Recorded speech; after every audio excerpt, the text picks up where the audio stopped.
Reese, I know that Brady House was a very highly touted prepster. I know that he has been a prospect at the top of prospect lists for fantasy and real baseball for a very long time. I'm curious, going into the 2025 season, what do you see as being Brady House's outlook?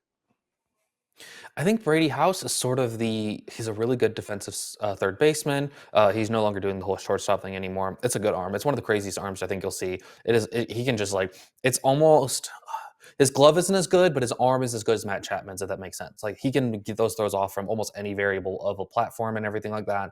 He kind of is able to just, get it and like just it's almost always accurate. I don't feel like he ever has like a throwing error that's like actually his fault, because errors can kind of be associated with the wrong people at times, because scoring is subjective.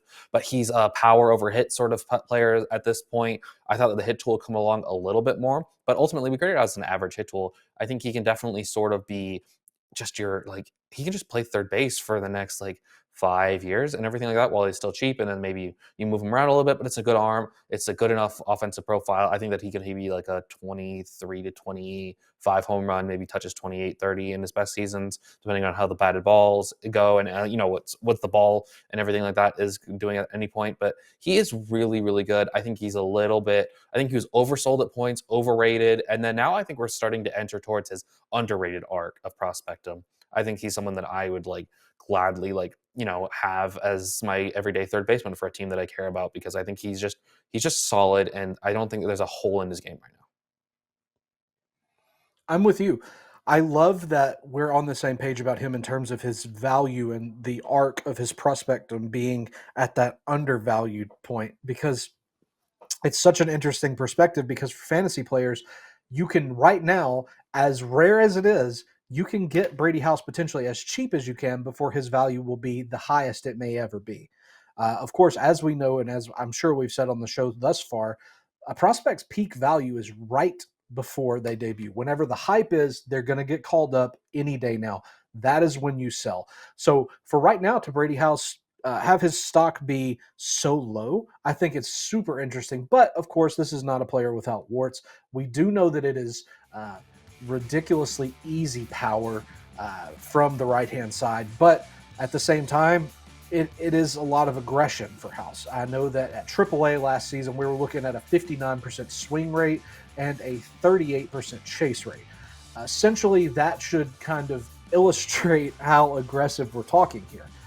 And now, to be fair, you have to be aggressive to have power. You have to go out and find your pitch, because the whole point of the game is the pitcher's throwing a pitch that you can't hit.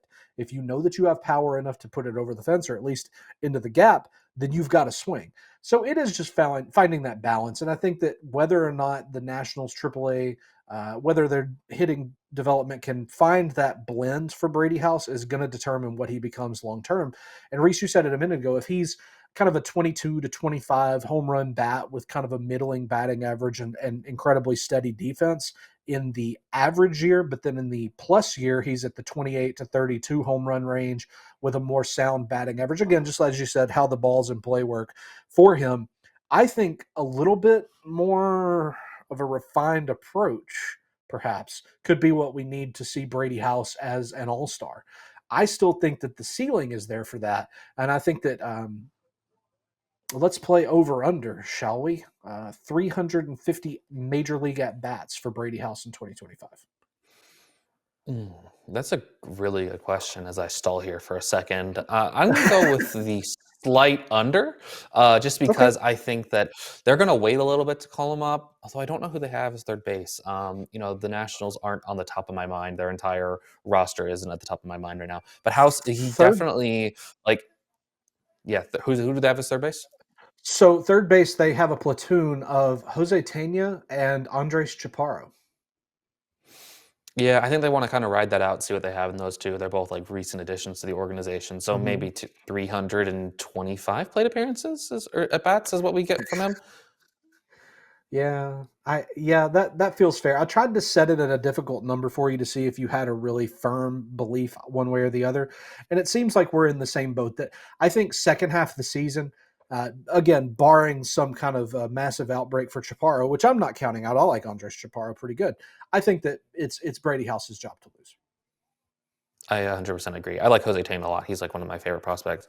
It's just like under the radar guys, but I don't think that those two are going to hold him off. And if he's not up by midseason, then something might have gone wrong.